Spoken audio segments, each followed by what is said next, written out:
भागवत के संचरण का यह इतिवृत्त प्रस्तुत है। यह एक दिव्य रहस्योद्घाटन की गाथा है।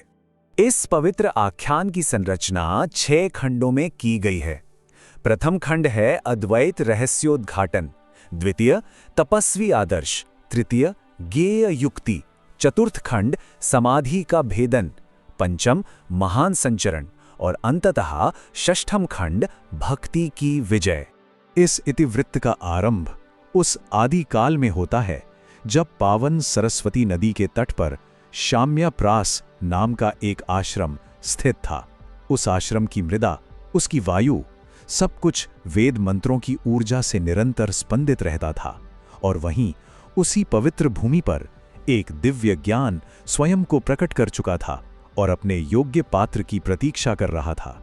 अब आरंभ होता है प्रथम खंड, अद्वैत रहस्योद्घाटन। यह उस परम शास्त्र का इतिवृत्त है जो अपने आदर्श पात्र की प्रतीक्षा में था। यहाँ हम महामुनि व्यासदेव द्वारा श्रीमद् भागवत के सृजन के मूल हेतु का अन्वेषण करेंगे।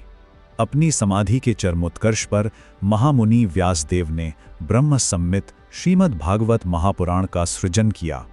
ब्रह्म सम्मित अर्थात वह जो वेदों के परम सत्य के समतुल्य है, साक्षात पर ब्रह्म का वांग्मय स्वरूप। विचार कीजिए, वेदों का विभाजन और इतिहास की रचना करने के पश्चात भी यह महापुराण समस्त शास्त्रों के सार सर्वस्व के रूप में प्रकट हुआ था। यह एक ऐसा दिव्य तेज था जिसे धारण करने हेतु एक महापात्र की प्रतीक्षा थी। अब प्रस्तुत है द्वितीय खंड, तपस्वी आदर्श। अब उस विभूति का इतिवृत्त आरंभ होता है जो जन्म से ही मुक्त थे, व्यासदेव के पुत्र शुकदेव, जिन्हें इस दिव्य ज्ञान को धारण करने के लिए नियति ने स्वयं चुना था। देखिए, इस दिव्य निधि को किसी साधारण पात्र को नहीं सौंपा जा सकता था। इसे किसी ऐसे पात्र को सौंपना अनिवार्य था जो स्वयं आत्म साक्षात्कार की पराकाष्ठा पर स्थित हो। और व्यासदेव की अंतरात्मा में उनके अपने आत्मज शुकदेव का ही स्मरण हुआ। वे शुकदेव जो जन्म से ही मुक्त थे, जिनका चित्त सदा सर्वदा निर्गुण ब्रह्म में ही लीन रहता था और जो आत्मवताम वरम कहलाते थे, अर्थात आत्मज्ञानियों में सर्वश्रेष्ठ। शुकदेव का स्वरूप वो साक्षात सात्विक ओज का एक जीवंत पुंज था। उनका जन्म ही उस दिव्य अवस्था में हुआ था जहां देह का भान शून्य हो जाता है।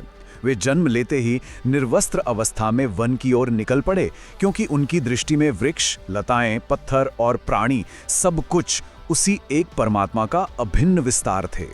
उनकी उस विशुद्ध सत्व की आभा इतनी प्रखर थी, इतनी तीव्र थी कि उसके समक्ष सूर्य का प्रकाश भी मंद पड़ जाए। एक वृत्तांत है, जब वे वन की ओर प्रस्थान कर रहे थे तो जलाशय में स्नान करती हुई देवांगनाओं ने उन्हें देखकर अपने वस्त्र नहीं संभाले। क्यों? क्योंकि वे जानती थी कि शुकदेव की दृष्टि में स्त्री पुरुष का भेद ही विलुप्त हो चुका है। वे तो साक्षात निर्विशेष ब्रह्म के देहधारी विग्रह थे। अब आता है तृतीय खंड, ज्ञेय युक्ति। ये एक पिता की दिव्य योजना का इतिवृत्त है।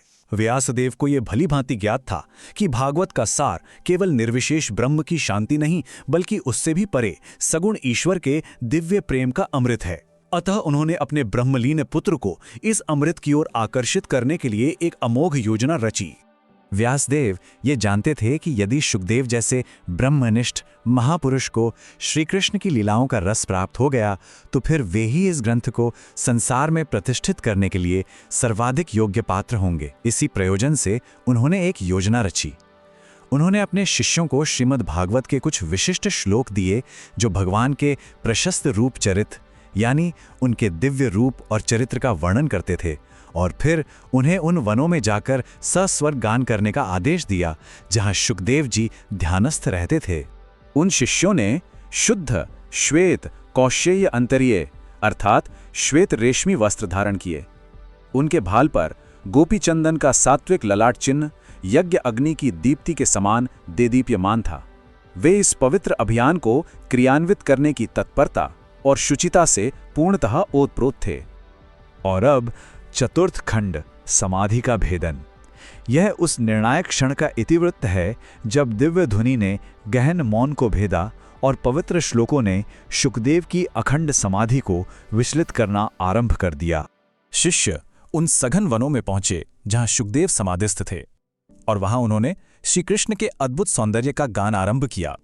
भगवान श्री कृष्ण के मस्तक पर मयूर मुकुट सुशोभित है, कानों में कनेर के पुष्प और वे पीत कौशे वास धारण किए हैं जो उनकी घनश्याम देह पर बिजली की कौन सा चमकता है। वे अपनी वेणु के छिद्रों को अधरामृत से भर रहे हैं और उनके चरण चिन्ह वृंदावन की धूलि को पावन कर रहे हैं। जब ये दिव्य शब्द ध्वनि शुकदेव के कर्ण कुहरों में पड़ी तो निर्विशेष ब्रह्म में स्थित उनकी समाधि क्षण भर को डगमगा गई। जो महापुरुष अब तक केवल शून्य और ज्योति के ध्यान में लीन थे, उन्हें उस शब्द ब्रह्म के माध्यम से एक अद्भुत रूप की प्रथम अनुभूति हुई और उनके हृदय में एक प्रश्न उठा, ये कौन सा सौंदर्य है जो मेरी समाधि की अगाध शांति से भी अधिक सुखद है। किंतु वे अब भी अविचलित थे। तब व्यासदेव के निर्देशानुसार शिष्यों ने दूसरा श्लोक गाया जो भगवान की अगाध असीम करुणा का परिचय देता था। उन्होंने उस पूतना का गान किया जिसने विष पिलाकर प्रभु को मारना चाहा, किंतु जिसे भगवान ने माता की गति प्रदान की।